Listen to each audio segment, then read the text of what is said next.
security faces challenges at Super Bowl. The Philadelphia Eagles and New England Patriots have been working on their Super Bowl game plans for 2 weeks. Law enforcement has been planning security for Sunday's spectacle for 2 years. I think we have done our best to think of just about every contingency, natural or man-made, said Minneapolis Police CMDR Scott Jelicha, overall public safety coordinator for Super Bowl LI. The Super Bowl is just a massive operation and very complicated. The Minneapolis Police Department is the lead agency for security. But the department of about 840 sworn officers will get help from dozens of law enforcement agencies, federal, state and local, because it is simply not big enough to handle the huge undertaking.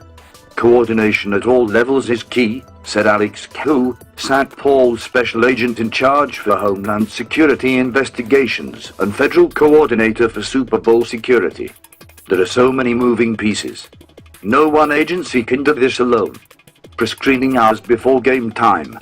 The venue, a Bank Stadium, is smack in the middle of downtown Minneapolis around businesses, residences and public transportation, the FBI said, noting the security challenges. Events leading up to Sunday's game near the stadium have made establishing the perimeter and security zones significantly more complicated, according to Richard D. Thornton, special agent in charge of the FBI's Minneapolis division. These include this week's Super Bowl experience at the Minneapolis Convention Center. There will be a bulked-up police presence with officers in tactical gear, bomb-sniffing dogs, choppers and fencing in and around the indoor fixed-roof stadium, which is home of the Minnesota Vikings. Coping with the brutal cold has been a factor in coordinating event planning and security. The temperature outside the stadium is forecast to be around 3 degrees Fahrenheit at game time at 5:30 p.m. 6:30 p.m. The FBI said attendees will be pre-screened at indoor locations, such as the Mall of America in Bloomington, more than 11 miles from the venue, so they won't have to wait outside the stadium.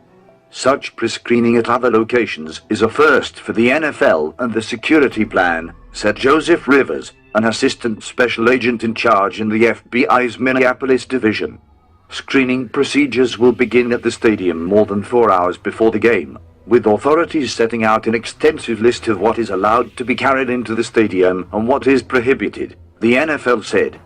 To provide a safe environment and to expedite fan entry into the stadium, the NFL limits the size and type of bags that may be brought into the stadium.